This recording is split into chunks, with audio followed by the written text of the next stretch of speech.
Friends, આજે આપણે બનાવીશું ઝીણા લોટમાંથી એકદમ ક્રિસ્પી એવી ભાખરી બનાવવા માટે અહીંયા ઝીણા લોટનો આપણે ઉપયોગ કરીશું। અહીંયા હું 2 કપ જેટલો ઝીણો લોટ લઈ રહી છું।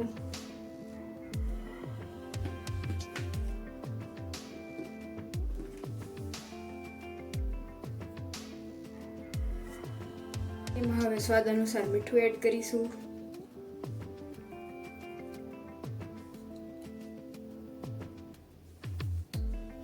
મોણ માટે અહીંયા હું 2 ચમચા તેલ એડ કરીશ।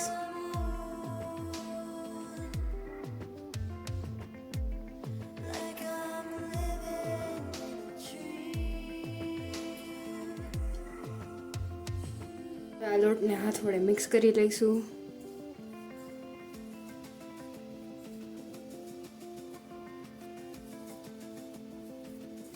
મોણ સરસ રીતે આખા લોટમાં બધામાં મિક્સ થઈ જાય એ રીતે મિક્સ કરશું।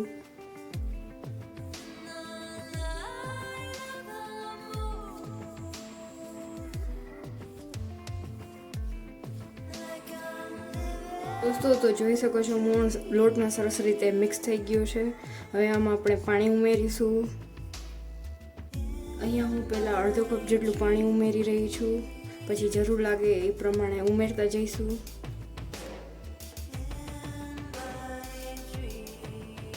હવે આપણે લોટને સરસ રીતે બાંધી લઈશું।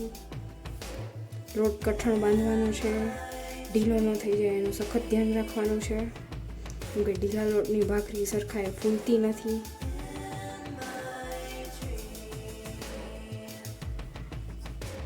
આમાં હું હજી 1/4 કપ જેટલું પાણી એડ કરી રહી છું।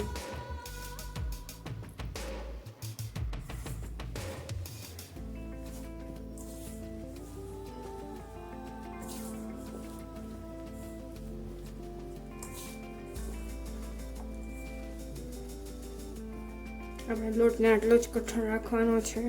હવે સારી રીતના તેને મસળીને ભેગો કરી લઈશું। તો જોઈ શકો છો આપણો લોટ બંધાવા આવ્યો છે। આપણે હથેળીની મદદથી પ્રેસ કરતા જઈશું અને એકદમ સરસ રીતે મસળી લઈશું।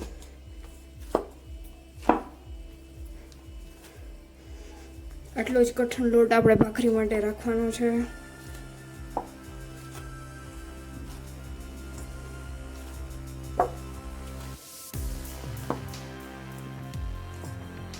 દોસ્તો, તો લોટ બંધાઈ ગયો છે। હવે આ લોટને આપણે 3 ભાગમાં ડિવાઈડ કરી લઈશું।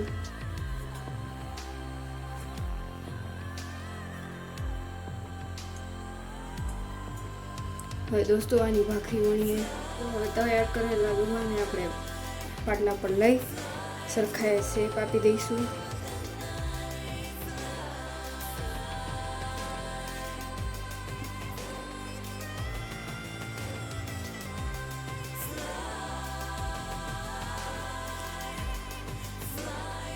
તો હવે ભાખરી વણી લઈએ।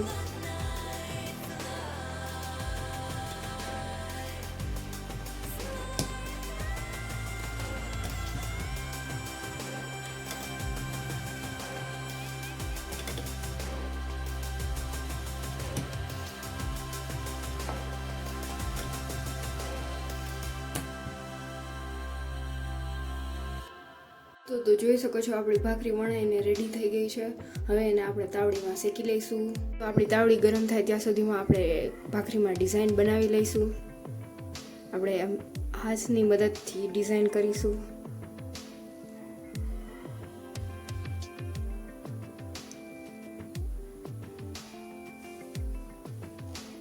આવી રીતે ફેરવતા જઈશું અને ડિઝાઇન કરતા જઈશું।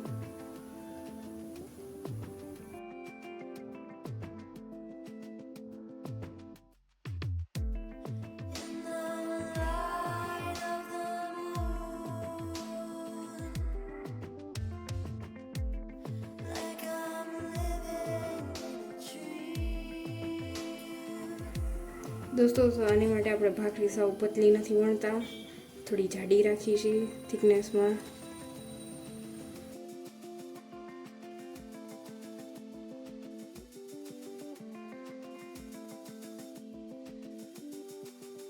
દોસ્તો, તો હવે આપણે ભાખરીને પલટાવીશું। આપણી ભાખરી સરસ પાકી ગઈ છે। હવે મીડિયમ ગેસે તેના બીજી સાઈડનું પડ બી ચોળવી લઈશું.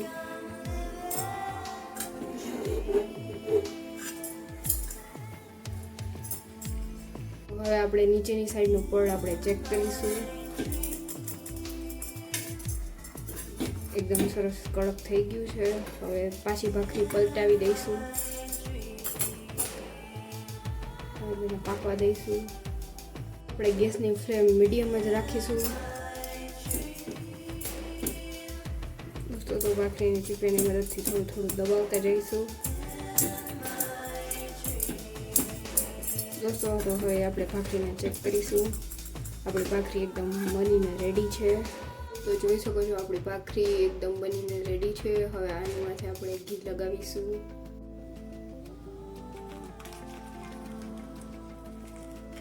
એકદમ વ્યવસ્થિત ઘી લગાવવાનું છે. ભાખરી એકદમ કડક અને ક્રિસ્પી બને છે. ચા સાથે આનો ટેસ્ટ એકદમ જ સરસ આવે છે.